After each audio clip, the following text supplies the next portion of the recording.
Hey folks, my name is Jen, and today is the other part of my talking about books from last year, but this time we are going to talk about the best books that I read in 2025. In 2025, I found 10 books which I can list as the best things that I read last year. Plus, I do have a couple of honorable mentions to very quickly talk about.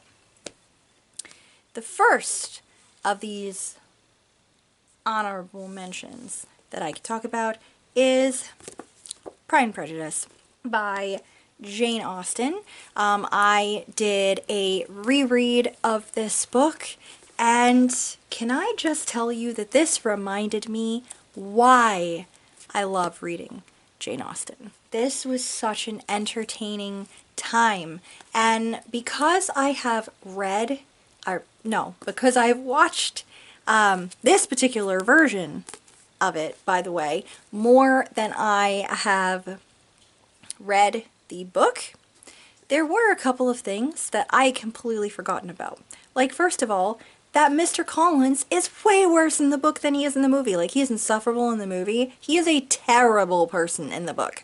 I also forgot that while the book does stick really close to Lizzie and give a lot of her thoughts and feelings, we also do get some insight into Mr. Darcy too, which is pretty great. So yeah, that was lovely. The humor in here made me laugh. Mr. Collins and that wench aunt of Mr. Darcy made me infuriated. Otherwise, I had such a good time rereading this and seeing these characters again, and yeah, it reminded me so much why I love reading Jane Austen and why I love reading classics. So that was pretty great, ultimately. Then I also read a couple of books about Back to the Future, which always makes me super happy. The first of them was Future Boy by Michael J. Fox and Nell Fortenberry, and this is about that crazy time period when Michael J. Fox was filming both Family Ties and Back to the Future at the same time. Like, he would be doing Family Ties, like, practice and rehearsal and episode discussions and meetings and everything like that were in the daytime, and in the middle of the night he would be going over and filming Back to the Future. Absolute craziness ensued while he was making this. It's chock full of really cool behind the scenes photos and old photos of Michael J. Fox, and it was just so entertaining to read. It made me really, really happy because these are my favorite movies of all time, and he's one of my favorite actors. So I was just so pumped to read this book, and it reminded me that he has written other books before, so I do want to also seek those out as well. If you're a fan of Back to the Future, you'll probably love that. And you'd probably also love the visual history of Back to the Future by Michael Clastorn. And this has, again, behind the scenes, photos, plans, storyboard stuff, tons of stories, how it was written, how it came about all three movies, the aftermath of the movies, the video games, the shows, the ride at Universal, which unfortunately is no longer there, like all of that stuff. And it's also chock full of random photos and cool things that I plan on taking out at some point and putting in like frames and like a shadow box and stuff like that, because I just love this series so much. So I'd say if you're a fan of Back to the Future, both of these are fantastic. The last honorable mention I have is Heated Rivalry by Rachel Reed.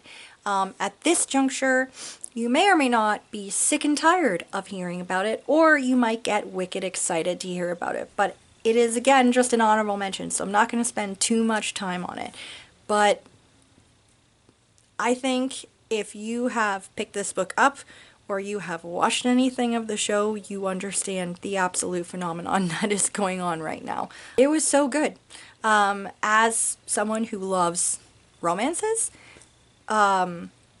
and also enjoys hockey but doesn't know a ton about hockey, and also has not read that many male-male romances, this was just such a wonderful experience all around. I am not a super big fan of enemies to lovers. That is not a thing that I am into, to be completely honest, most of the time. But this was a pure rivals to lovers, and I have to say, I think I'm okay with that one, as long as it's written so well. And this was written so well. I love both of the characters. I loved them together. I loved how their relationship progressed over time, and it is quite a big time. I think it's like 7 years or something. And I just really enjoyed that book. I desperately want to find my own physical copy, but who knows if I'm going to be able to do that anytime soon, because I've been hearing that stores get them in and they are gone within not that long of a time. So we'll see how that goes. I have not watched the show yet, but I have seen so many clips of it.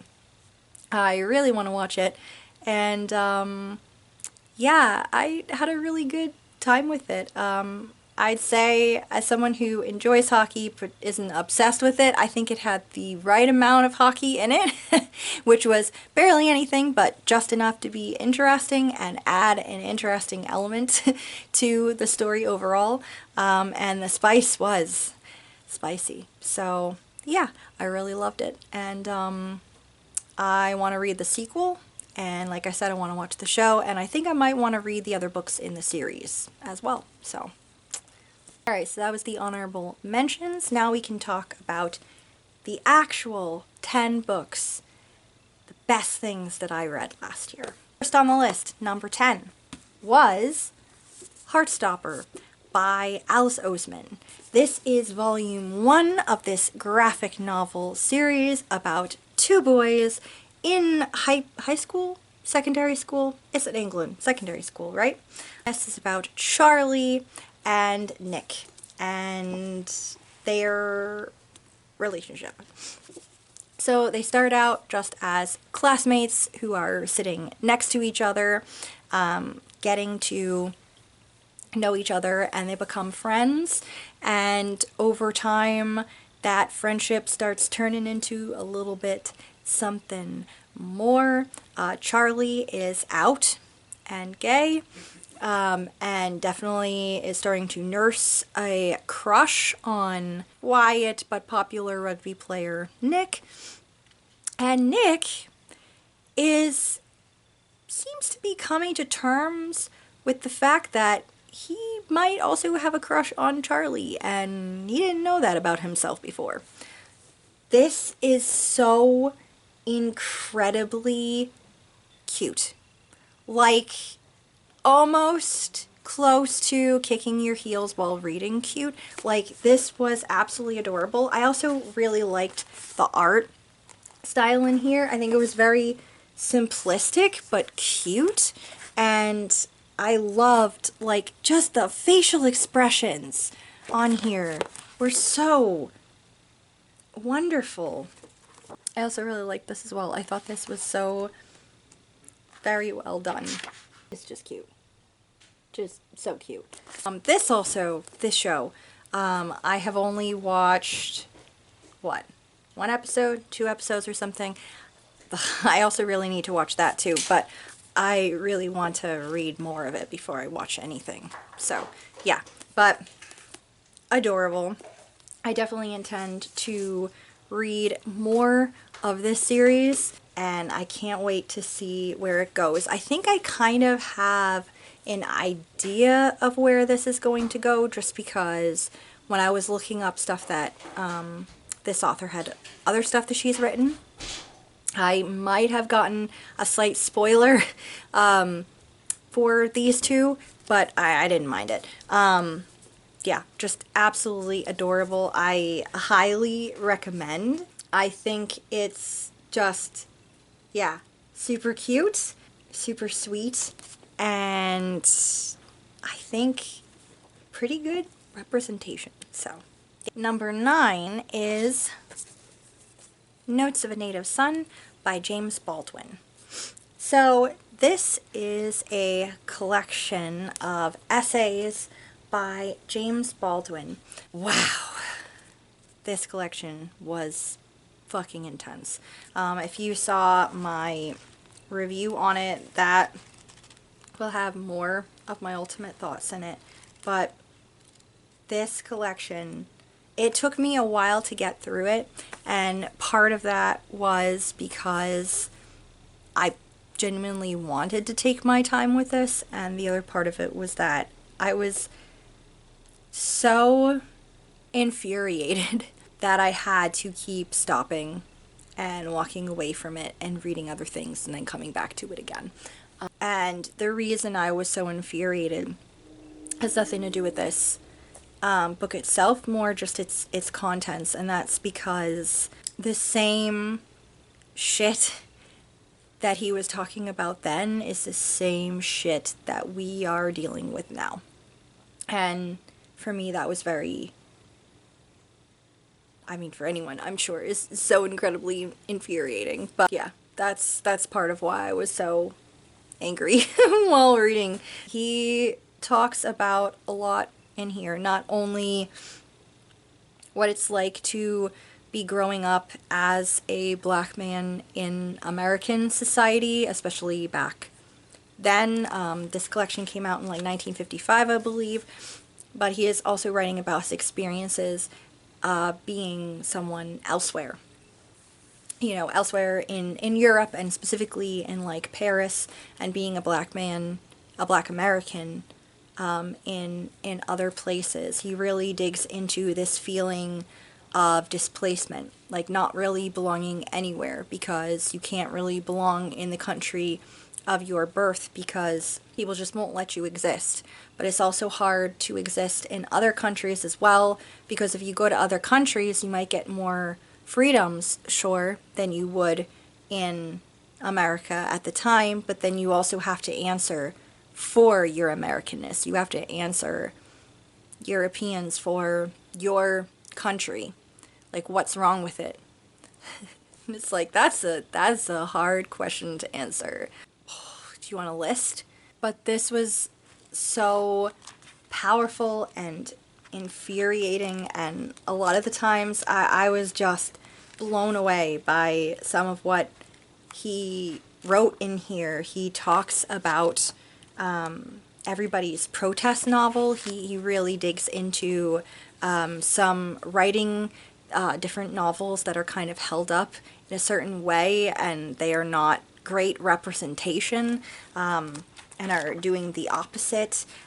He talks about his experiences in Paris. He ended up getting jailed because of a stupid miscommunication. Talks about identity, and that's really like his own identity, and that, again, that feeling of displacement and having to answer for your country when you are outside of the country, but still kind of representing all of it.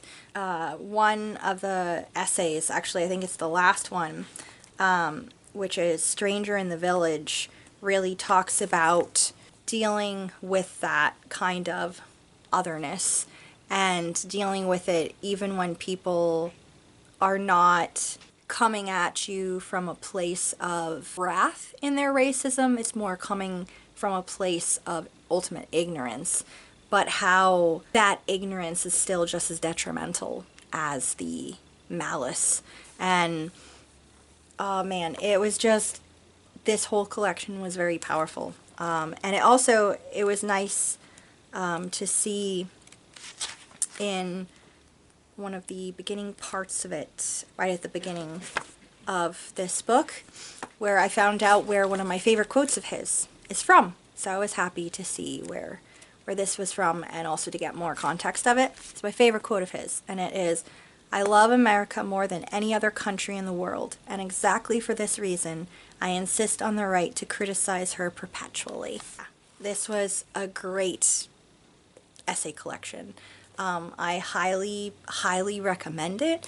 I'm hoping to pick it up again at some point this year to go through it again, and I would like to find more interviews with him and things to kind of intersperse while reading this, so I can get even more context and stuff. But yeah, one wonderful book. Number 8 on my list is actually a trilogy, and it is, I believe, called the Mishaps Trilogy by Kimberly Lemming. And these are That Time I Got Drunk and Saved a Demon, That Time I Got Drunk and Yeeted a Love Potion at a Werewolf, and That Time I Got Drunk and Saved a Human. These are all fantasy romance novels set in a world in which human beings and demons are kind of living together, but not so well.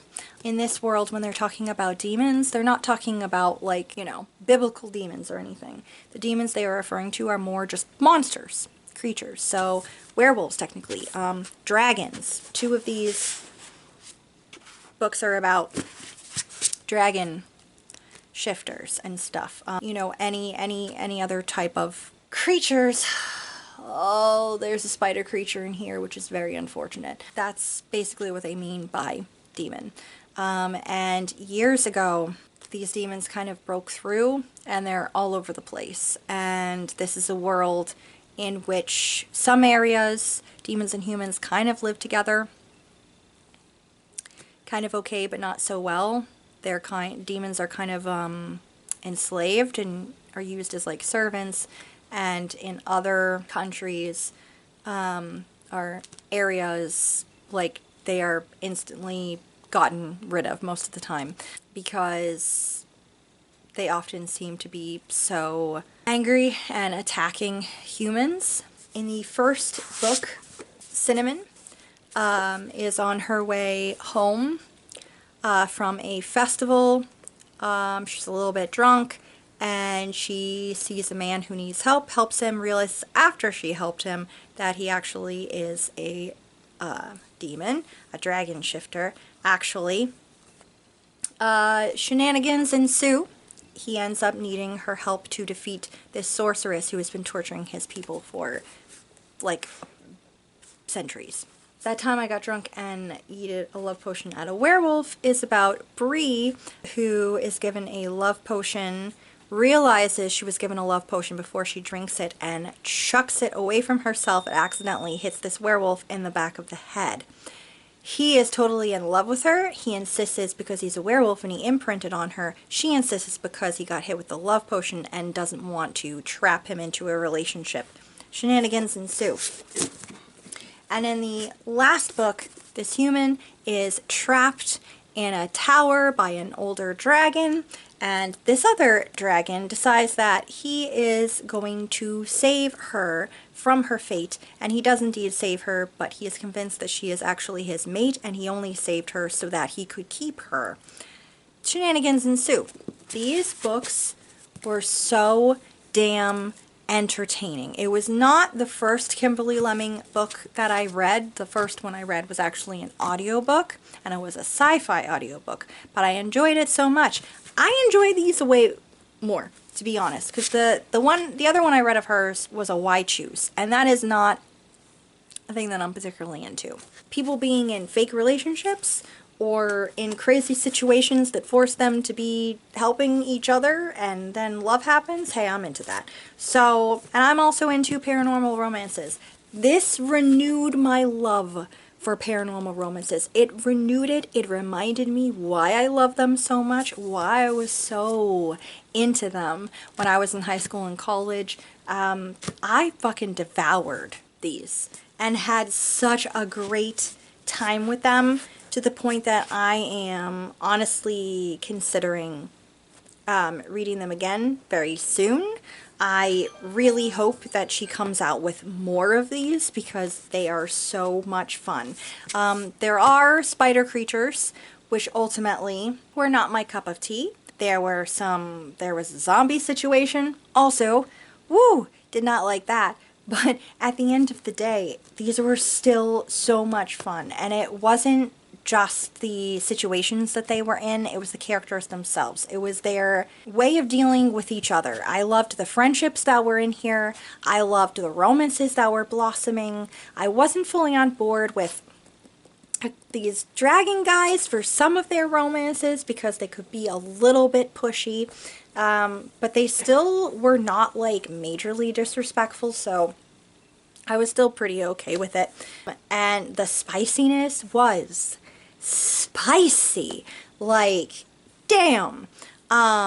Very spicy, but also really funny at different points as well. And that was a big thing about these books too, is how absolutely hilarious they were. I laughed out loud multiple times while reading these. I was scandalized while reading these.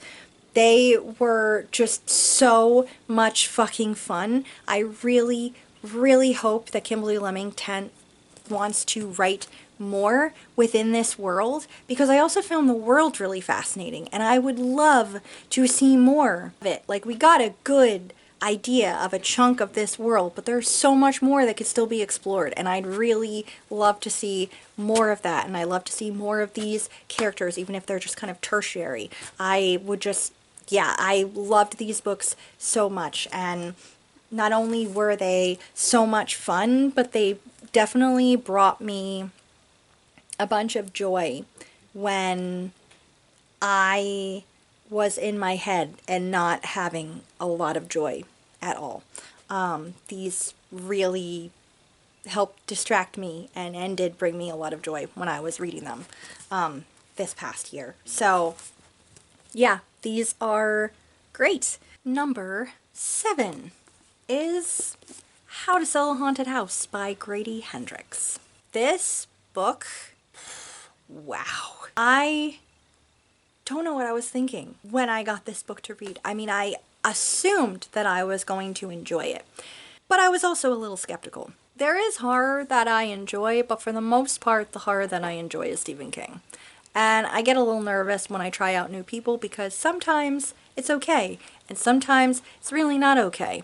And I have heard very mixed things about Grady Hendrix's books before. I have heard people say that he is awesome, and I have heard people say that he has the worst trash writing ever. So I was not 100% sure what exactly to expect from this book.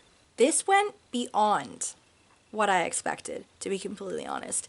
This was so damn bizarre. This is about a brother and sister who are estranged. They had a very weird, kind of messed up childhood. Their parents were interesting people. Their mom, especially, she had a puppet ministry, a puppet Christian ministry that she was a part of. And their house growing up, and still, is chock full of creepy dolls, taxidermy animals, and puppets galore. Now, Louise and Mark end up having to come back together because their parents have died in a tragic car accident and they need to take care of affairs, essentially, at the family home. Again, chock full of dolls, their mom's puppets, and some taxidermy animals. Those taxidermy animals, that was the scariest part of the book, to be completely honest. This was so fucking freaky. And again, I went into this expecting something kind of creepy. Something's wrong with the house, and there's a lot of dolls and puppets. That was what I was expecting. So much more than this. This is a study in grief, actually. The book is broken up into varying chapters, or varying sections rather, that are going through the stages of grief. It fits it so perfectly. And this, like I said, is so much more than just a creepy haunted house or a creepy thing about haunted dolls and puppets and shit. It is about dealing with grief in a dysfunctional ass family who has never dealt with grief properly or in a healthy manner at all. Things go really off the rails. Like, some unhinged shit happens in this book. If you've been around here a while, you know I don't do so well with gore. It is not a thing that I seek out. It is something that I mostly tend to avoid overall. There is some gore in here. It was pretty unpleasant. It would make rereading this book a little bit hard. Things, like I said, go off the rails. Like, completely off the rails. This went some places that I was not anticipating. Roller coaster is the only way I can really describe this book. An absolute emotional roller coaster. Because I went from creeped out to confused, to saddened, to angry, to confused again, to what the fuck is going on, and then suddenly I'd be laughing about something. It is really all over the place. This book, like I said, emotional roller coaster. This is the ride you're going to go on. But I think the thing that marks this book so much for me, besides the fact that things are absolutely buck fucking wild in here and went places I was not anticipating, is that I kept reading the damn thing and I keep thinking about the damn thing. And this is chock full of people that are the worst people ever. I don't like a single person in this book. I don't even like Louise's 5-year-old daughter. I found her fucking annoying and I'd want to punt her down a flight of stairs.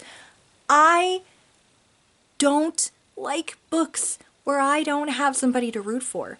I couldn't root for a single person in this book, and not only did I finish reading it because I couldn't help myself, but I fucking loved it. I had a great time with this. I want to read more of this dude's writing. This was absolutely insane. Absolutely fucking insane. And I loved the places it went. They were crazy. They were completely unbelievable and absolutely, like I said, buck wild bonkers. But it was so fucking entertaining. It was amazing where things went in here. And ultimately, I did really enjoy this crazy ass look at how dysfunctional families deal with grief. It was almost poignant in parts, while at the same time being so fucking unhinged. So, yeah, I really loved this book. And, I keep thinking about this book. I keep thinking about it. And I will say, it scared me, but I still love puppets with my whole heart, and they did not scare me. So, there we go. Alright, and number 6 on my list is Sweet Bean Paste by Durian Sukagawa. This book, I know I just recently talked about it, I think in my November wrap-up. Wow. So this is a story that is following a man named Sentaro. Sentaro had once dreamed of being a writer, but he ended up going to prison for a while, and that basically ruined his chances. He got out of prison and had a hard time finding a job, but was given a chance by a man who owned a dorayaki shop. Years later, the man has passed, but his widow allows Sentaro to continue manning the shop. But this is not where Sentaro's heart is. He is depressed. He has let his dream slip away from him. He does not want to be making dorayaki. And he is displeased with the way the product is turning out. And he is displeased with how his life has turned out. So basically he spends the whole time running the shop, making subpar food, and then going out and drinking until he falls asleep and starts it all over again. But everything changes when an older woman named Tokyo shows up at the shop. She has deformed hands and a lot of secrets in her past, but she tells him that she can teach him how to make proper dorayaki. She makes sweet bean paste. That is the best sweet bean paste that Sentaro has ever eaten, and insists that she can help out. But of course he's not sure if he can really have her help because of her deformity, but she has a knack for making the sweet bean paste that is essential for dorayaki, he ends up giving her a chance to help in the background. Over time, one of the many regulars, who is a high school student, shows up more, and all three begin to form a friendship of sorts. And meanwhile, you have the partnership of Sentaro and Tokyu working on the dorayaki. She has a truly wonderful way of working with it. Her methods of making the bean paste and the careful way in which she does that is just so fascinating and was really interesting to read. And the secrets that Tokyu is also hiding, oh my god. This was such a sweet book.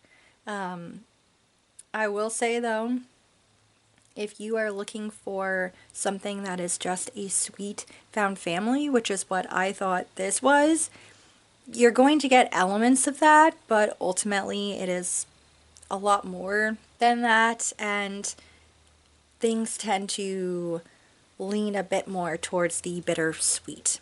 This was so beautiful, though. Absolutely gorgeous, and I loved learning more about dorayaki, like the making of it and everything. And I really loved the characters. I wanted the absolute best for them, and I found this to be such a beautiful and moving story, which also touched on a part of history that I had previously not known anything about. And I think it is such a simple but beautiful story, and it, like I said, touches on a topic that I think more people should know about, and I'm very grateful that this author decided to write about it in this book and bring kind of awareness to it. A part of history that, outside of Japan at least, is probably not so well known, but even within Japan, I'm not sure if young people know about it either. This was simply beautiful, and it 100% had to be on my list of best books. And I highly, highly recommend it, especially if you're okay with having a pretty good cry. Number 5 was Fahrenheit 451 by Ray Bradbury. This was a reread for me. This is a quintessential tale of book banning and, more importantly, book burning. Like I said, this was a reread for me. I read this for the first time when I was in the 8th grade, and it honestly scared the ever-loving shit out of me when I was like 14 years old. As an adult, poised in a time when things are looking fairly bleak, boy howdy, yeah, this was a lot to read. It didn't really horrify me as much as it did when I was younger, but I did find a lot of parallels within here that were quite disturbing. There are aspects of this book which I see within our current society, things that have cropped up over the past several years within our society that I got really nervous about because they were featured within this book, and that's a little scary. Is such a intense but ultimately I think very readable classic. Like, this is, I think, one of the most accessible classics to read. Once you start, you just breeze through this thing. It deals with some tough stuff going on though. We have war and destruction and violence and censorship and fear, and ultimately you also have people who are so desperately unhappy, even though they are supposedly supposed to be extremely happy because they are existing in what is supposed to be some kind of utopia, and they have everything they could ever want. And they're just there to consume, and their way of connecting is to talk about nothing with each other and be a part of media which also talks about nothing. Everyone is constantly noisy and talking about nothing. There is nothing of substance that is shown or discussed anywhere, because we don't need things of substance, because when you have things that aren't pointless, then people have opinions, and they have differing opinions, and then there are fights and discussions that turn into arguments, and we can't have that, can we? We can't have a utopia when people are disagreeing so much, so we might as well just dumb everything down. There is a section in here where Guy Montag, who is the main character, he is a fireman because his father was a fireman and his grandfather was a fireman. And firemen in this world are not there to stop fires and protect people because years ago houses got fireproofing. Firemen are here to burn books. Their purpose is to censor. Their purpose is a cog in the wheel of this particular government in silencing people and silencing knowledge and thought. Montag gets a lecture about the start of it all, how censorship really happened, and part of it happened that people just stopped wanting to read. People started getting only summaries of books, and they didn't want to read the whole thing, so they got abridged versions and then more abridged, and pretty soon they only got paragraphs summarizing everything that was in the book, and after a while it didn't make sense to do any of that even anymore.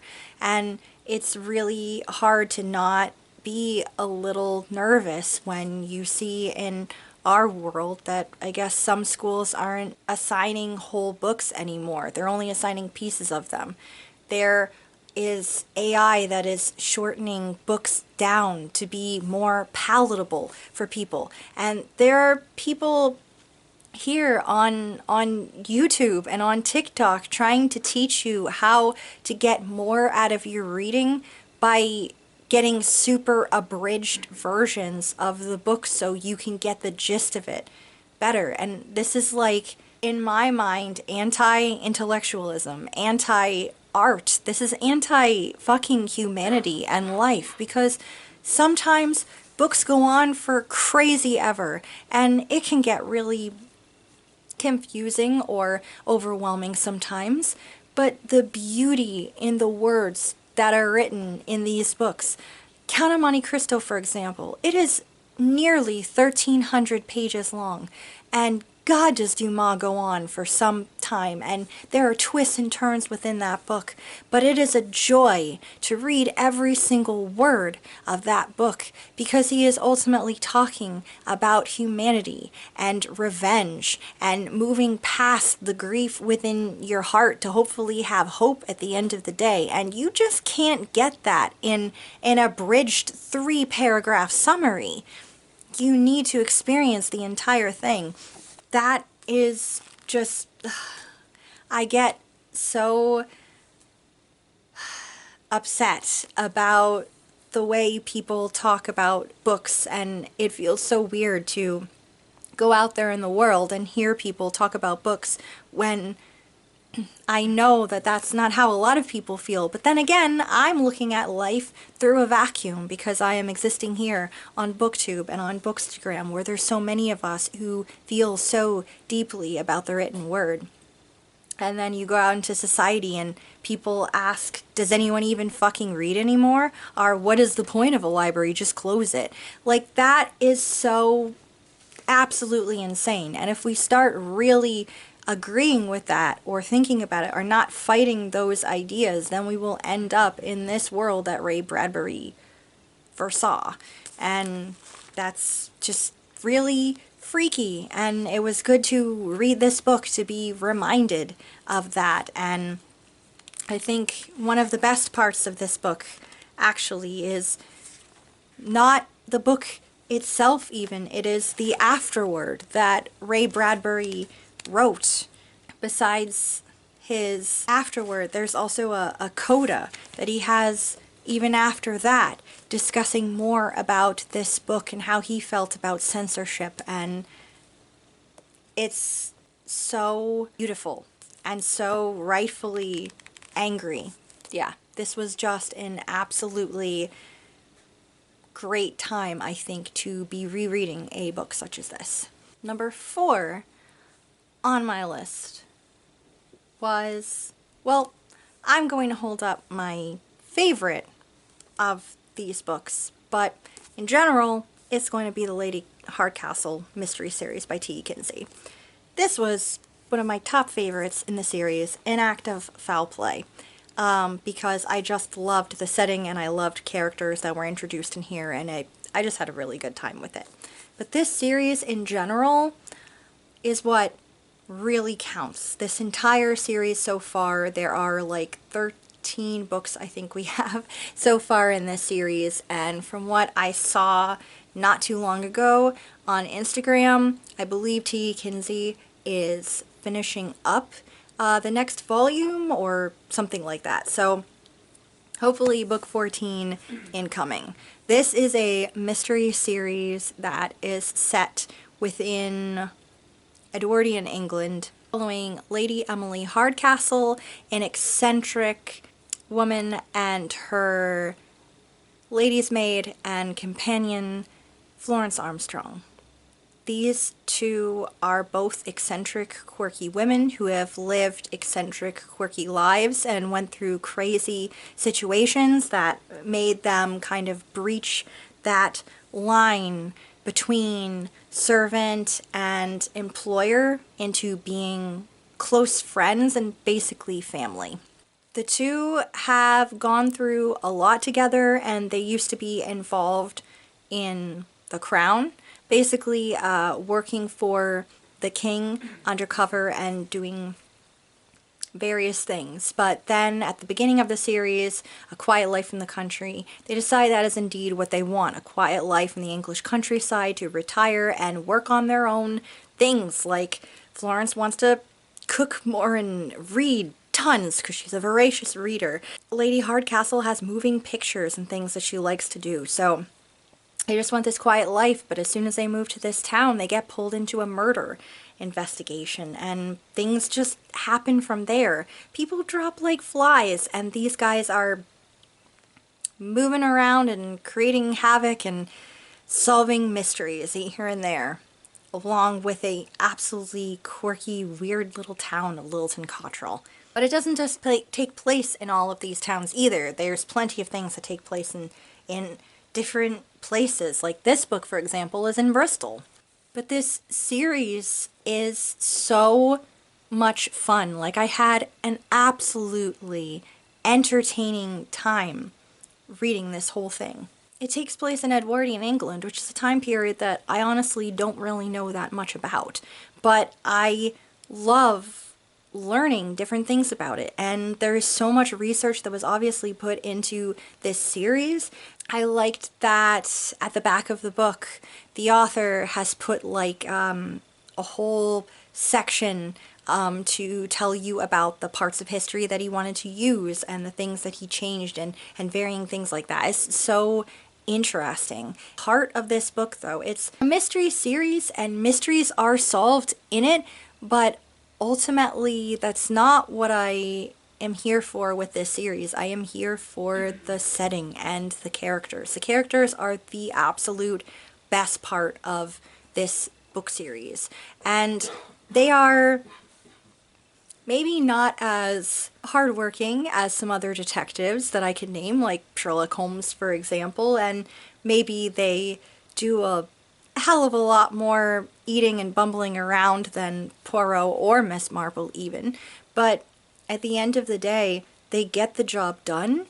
They are total badasses, especially Flo when she just kicks ass, literally, and I love them. The two of them are hilarious together. They banter all the time.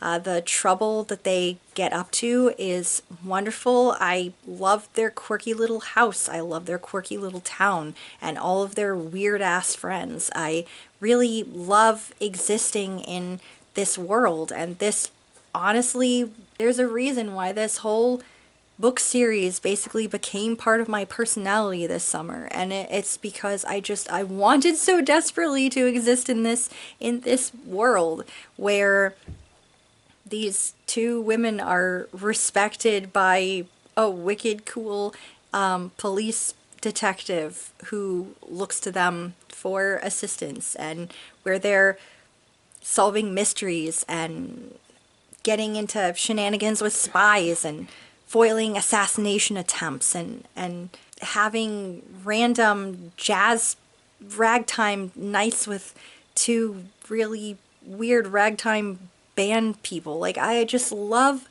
the shit that they got up to and their entertaining lives. So I loved this series so much. It brought me a lot of joy this past year. I can absolutely not wait for the next book to come out, and I'm really interested to see where things go in the future, because at this point where we are in the series, it is 1912. I believe we are edging closer and closer to World War One, and yeah, I'm curious as to where things are going to go ultimately with this series and these characters. Number 3 on my top reads of the year is A Man Without a Country by Kurt Vonnegut. I loved this little collection of essays. This short little collection of essays is one of, I think, my best purchases of this entire year. This book brought me joy in a different way. Whereas that series brought me joy and entertainment and laughter, this brought me a more bittersweet type of joy, a hope, a feeling of thank goodness someone said something. Kurt Vonnegut had a way with words, and a lot of the times his books straddle the line between fiction and reality and tend to fluctuate back and forth in an almost confusing manner sometimes. This is pure nonfiction, this little collection of essays. It contains his thoughts on life and art and sex and politics and the world and where America's soul was at this juncture when he wrote this. And this came out, I believe, in like 2004, 2005. It left me feeling that joy of hearing someone so succinctly call complete bullshit out. It brought me some hope that this pessimistic little man was right about how things are, but also hope that more people out there could see these things and maybe we could actually do something about it, maybe. This was just simply wonderful to read. There are so many parts of this book that I want to quote, so many parts that I would want to share with people. I think this is one of those books that should 100% be read by pretty much everyone.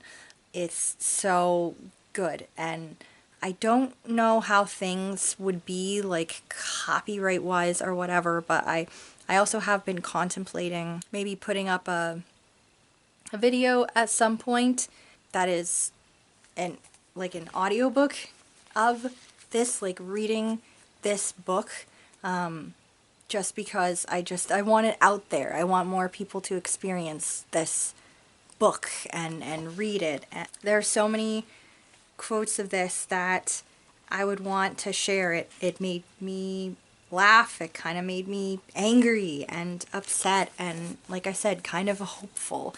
It also surprised the heck out of me or had me punching the air with some of the things said in here. It's such a wonderful read, and there are so many points that I'd want to quote, but if I start on them, I'd probably just be here reading this entire thing out loud to you. I will say that this book does contain one of my absolute favorite quotes by Vonnegut, though. It contains one of my favorite quotes by Vonnegut ever, and that is, "We are here on Earth to fart around.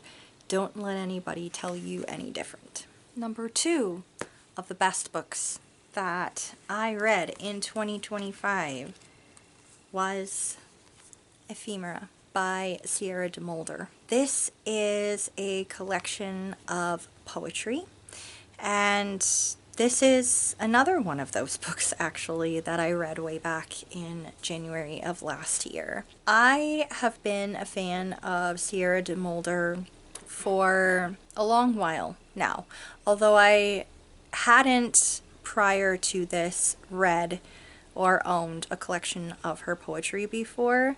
I was a fan in a way that I had seen a lot of her videos of her performing her poems, whether they were complete, like, specific poetry videos of her, like, reading a poem, or if they were taken at, like, poetry slams and things like that. And I remember watching a lot of her videos, especially when I was in college, and I would watch videos of poets all the time and get inspired. And she was one of those who definitely inspired me, and also one of those that I watched fairly frequently. There was a poem of hers that I believe is an unrequited love poem or something like that. And being as that was close to how I felt at the time, that poem really spoke to me. And so when I saw that she had a new collection that was coming out, and seeing that her collections were available on Button Poetry, and I was thinking to myself, wow, I really want to read one of those, or all of them, ultimately. Something inside told me, hey, rather than grabbing one of the older collections, you should check out her newest one. And I am very grateful that that little voice inside said to check out this new collection, because my God, this was exactly what I needed to read. This is a poetry collection that is dealing with a couple of types of grief. And one type of grief of that is the loss of a grandparent. And the other type of grief is from having and dealing with an ectopic pregnancy, and also the aftermath of that experience. Just as, like, basic trigger warnings for this collection at all. I did not know that going into this collection. I knew that it dealt with a little bit of grief, but I wasn't 100% sure about the contents of that and what it was involving exactly. So it kind of honestly felt like a punch to the gut, reaching a couple of poems within here and realizing exactly what was contained within this collection. But honestly, it was exactly what I needed to read, and it was also, I think, cathartic reading this collection. And I think I had touched on that a little bit in my review back in January, or really it was in February, when I was talking about the the books that I had read. But I had talked a little bit about this collection and how hard it was, because the previous year was honestly really bad for me personally. And I had dealt with very similar things that the poet had dealt with. So reading this collection was both extremely hard and also incredibly cathartic for me, honestly. It is one of the first times, I mean, I've loved poetry, and I mentioned this before too, that I really love poetry, and one part that I love about it is, even if I can't 100% relate to the situation that is within the poem, or 100% understand where the poet is coming from, or the speaker of the poem, where they are coming from, at the same time, I can appreciate the beauty in which it's told, and I can empathize and feel the feelings. There are feelings that are being invoked when you are reading poetry, even if you can't fully understand where that person is coming from.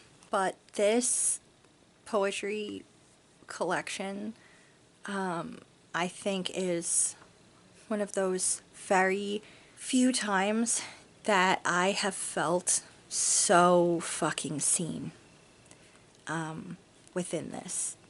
It's like a poetry collection that I have felt connected with so fucking deeply that it could be nothing if not listed on this top reads list, because it made me feel so deeply, and also reminded me in a sense of why I read poetry and why I write poetry.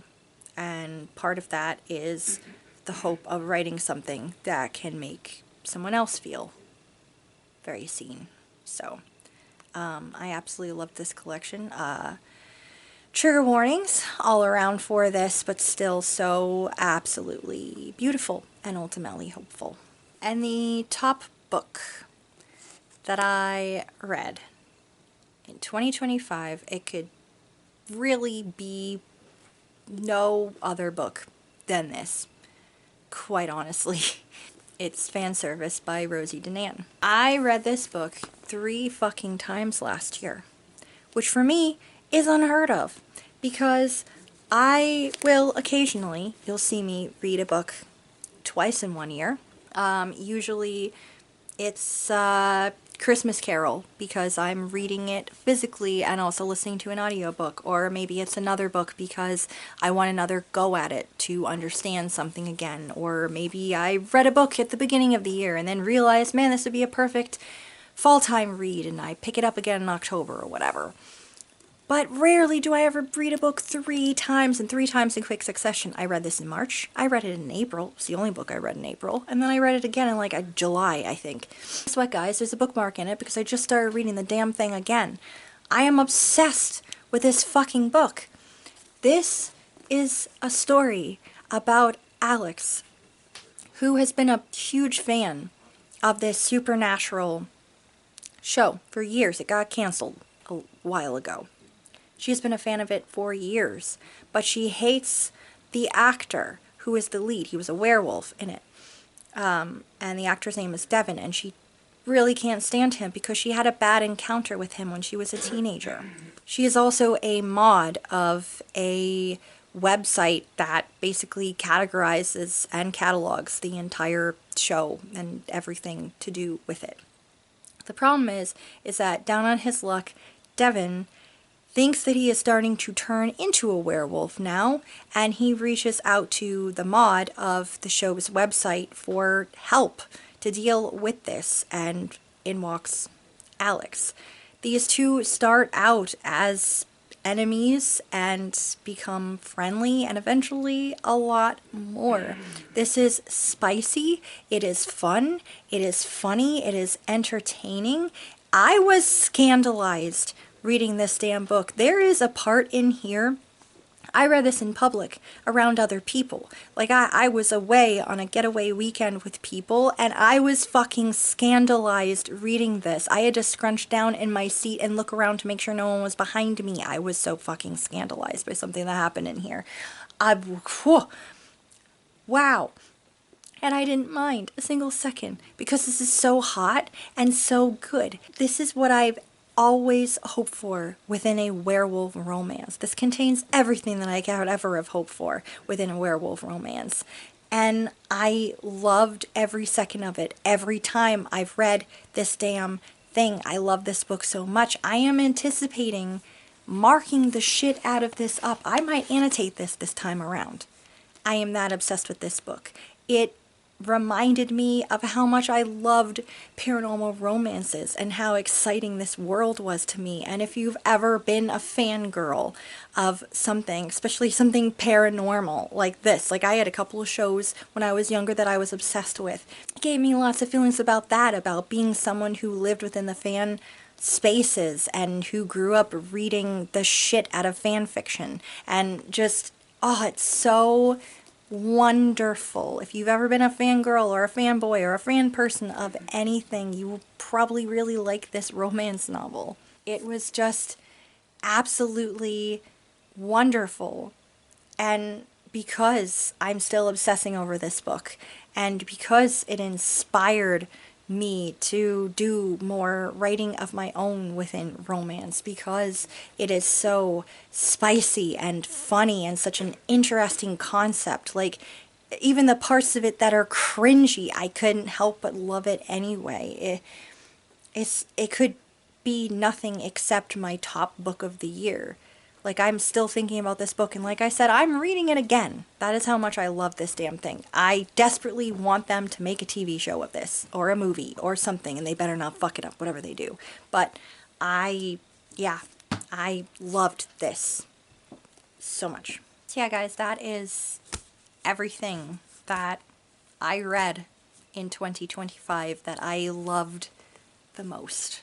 My most favorite, best reads of the year. The year itself, kind of shitty, but the things that I read, kind of fantastic. Please let me know if you have read any of these books, and let me know if there's any books that you could suggest based on what I talked about in here and what I loved. Please, yeah, let me know if you're a super big fan of any of these too. I'm finding these to be so much fun, and they brought me a lot of joy and a lot of things to think about. And oh, you know, a really exciting thing on here is that I posted a few times about Lady Hardcastle, and T. Kinsey liked a couple of my posts, and that was the most exciting thing that happened to me this past summer. And yeah. But anyway, yeah, I loved these books so much. And yeah, I'm gonna do some more reading in this this evening probably. But yeah, anyway, let me know your thoughts. Let me know if there's any books that you could recommend, like I said, based on anything I talked about. And yeah, thank you for watching. Thank you for always watching. If you're new here and would like to subscribe, please do so. And I will see you guys next time. Bye.